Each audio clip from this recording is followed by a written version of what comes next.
എന്നാ എങ്ങോട്ടാണ്? ഞാൻ ഓട്ടോട്ട് പറ്റിയിട്ട് പെൻഷൻ വന്നെന്ന് പറഞ്ഞു. നമ്മുടെ സൊസൈറ്റി കാര്യത്തിൽ വരാം. ഓ തങ്ങി വാങ്ങിച്ചോണ്ട് വരാം. ഓ ശരിയാണ്, പോയിട്ട്. എന്താടേ വെള്ളത്തിൽ ആയിക്കൊണ്ടിരിക്കണത്? നീയാടേ നല്ല മണല് കോരി കിട്ടാ എന്തെന്ന് നോക്കിക്കൊണ്ട് നിൽക്കുകയാണ്. ഉള്ളത് തന്നെ കേട്ടാ, ഇപ്പോഴത്തെ മണലിപ്പം കിട്ടാനേ ഇല്ല. നീ കാലത്ത് എങ്ങോട്ടായത്? റേഷൻ കട വരെ പോയടേ, അവിടെ ചെന്നപ്പോൾ ഒരു പുല്ലുമില്ല. ചന്തയിൽ കയറിയടേ? കാരി 10 നൊത്തരി 150 രൂപ. എങ്ങനെ മീൻ വാങ്ങിക്കണേ ഇപ്പം? ആ വാടേ കയറി ഇരുന്നിട്ട് പോവാ. മോളെ 2 വെറുംചായ ഇടുകളെ. മോളെ കട്ടലിന് മധുരം വേണ്ട കേട്ടാ. കയറി ഓടെ.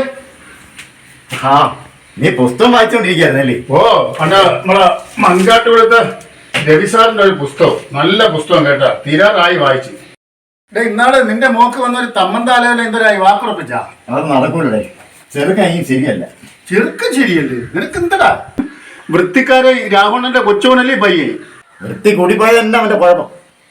ഇടാ വൃത്തിക്കാരൻ രാവണന്റെ 10 ഇരട്ടി വൃത്തിയാണ് ഈ ചെറുക്കൻ. അവൻ വീട്ടിൽ ഇരിക്കുമ്പോ 4 നേരം കുളിക്കും, 4 നേരം ഡ്രസ്സും മാറും. ഉണ്ണാനായിട്ടിരിക്കുമ്പോ ഈച്ച എറുമ്പങ്ങാനും മേശയുടെ അടുത്തൂടെ പോയാൽ അവൻ പിന്നെ ഒന്നുമില്ല. വൃത്തി കാണിക്കണേക്ക് ഒരു പരിധിയും മര്യാദയൊക്കെ ഇല്ലടേ. മാവനോട് നോക്കളെ അവിടെ പോയി. എടേ ആ ചെറുക്കൻ ബീഡി വലിയില്ല, ചാരായം കുടിക്കൂല, ഒരു ചായക്കടയൊക്കെ ഒരു ചായ പോലും അവൻ കുടിക്കൂല. അവന്റെ അപ്പൂപ്പൻ തന്നെ ഞാൻ നാളെ കണ്ടിരുന്നു. അങ്ങേര് പറഞ്ഞത് അവൻ ഏതാ പ്രൈവറ്റ് കമ്പനിയിൽ ജോലിയുണ്ട്, 10-45,000 രൂപ ശമ്പളം ഉണ്ടെന്നൊക്കെയാണ് പറഞ്ഞത്. പിന്നെ നിനക്കെന്തത് അവന്റെ രീതി ശരിയില്ലാന്ന് നീ പറഞ്ഞ എങ്ങനെ?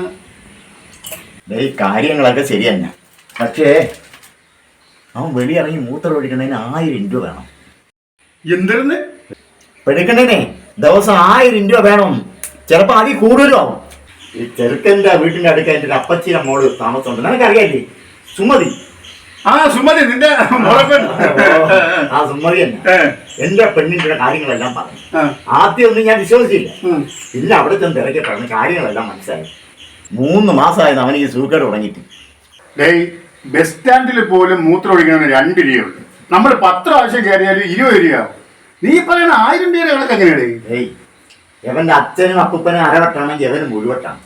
എവനെ കക്കൂസി കയറിയ ക്ലോസറ്റ് മൂത്രം ഒഴിക്കില്ല. പിന്നെ ഒരു പ്ലേറ്റ് എടുത്തോണ്ട് വന്ന് അതിനെ കഴുകി തുടച്ചിട്ട് അതിലാണ് ഇവൻ മൂത്രം ഒഴിക്കണത്. പ്ലേറ്റിലാ? നമ്മളെ ഉണ്ണള പ്ലേറ്റല്ലേ, അതില് ഒരു പ്രാവശ്യം അതിൽ മൂത്രം ഒഴിച്ചു കഴിഞ്ഞാൽ പിന്നെ അതിൽ പെടുക്കില്ല. പിന്നെ അവൻ പുതിയ പ്ലേറ്റ് എടുത്ത് അതിലാണ് പെടുക്കണത്. നീ ആലോചിച്ച് നോക്കിയാണ്. അത് ശരിയാണ്. ഇതിലുള്ളൊരു പ്ലേറ്റൊക്കെ ഇപ്പൊ 100 രൂപയാവും. 10 പ്രാവശ്യമായി മൂത്രം ഒഴിക്കണമെങ്കിൽ അതിന് തന്നെ 1000 രൂപയായി. 15 പ്രാവശ്യം പോകണമെങ്കിൽ 1500 രൂപയായി.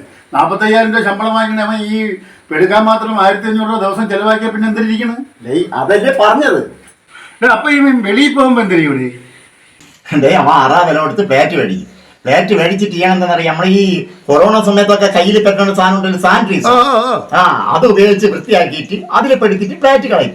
വീണ്ടും അവൻ അടുത്ത മൂത്രം ഒഴിക്കാൻ പറ്റുമ്പോൾ വീണ്ടും പ്ലേറ്റ് കടയിൽ പോയി പ്ലേറ്റ് മേടിക്കും. ഇത് തന്നെ കാര്യം. ഓ അങ്ങനെ വരുമ്പോ ഇവന് ഈ പാത്രക്കട ഉള്ള ഭാഗത്ത് മാത്രമേ പെടുക്കാൻ പറ്റുള്ളൂ. ഇവനിത് എന്തെന്റെ സൂക്കേട്? അവൻ ഈ തറയിൽ മൂത്രം ഒഴിച്ചാലേ മൂത്രത്തിൽ കൂടെ അണുക്കളെ അവന്റെ വാക്കല്ലാത്ത സ്ഥലത്ത് കയറുമെന്നാണ് ഞാൻ വിചാരിച്ചു വെച്ചേക്കണം. മൂത്രത്തിൽ കൂടെ ഇങ്ങനെ അവന്റെ വാക്കല്ലാതെ സ്ഥലത്ത് അങ്ങനെ കയറുമെന്നാണ് അവൻ പറയണത്. ഓ അങ്ങനെയുള്ള പേടി. ഇവനെങ്ങനെ ഈ പേടി വന്ന കാര്യം എന്താ? അതെ, നീ ഈ മൊബൈൽ ഞാൻ കാണിച്ചിരുന്ന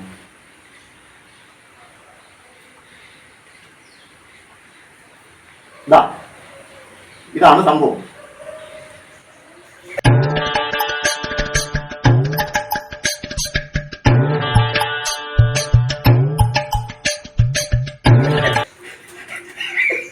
ഈ വീഡിയോ കണ്ടാണ് കേട്ടാ എന്ത് ചെയ്യുമെന്ന്. അയ്യോ.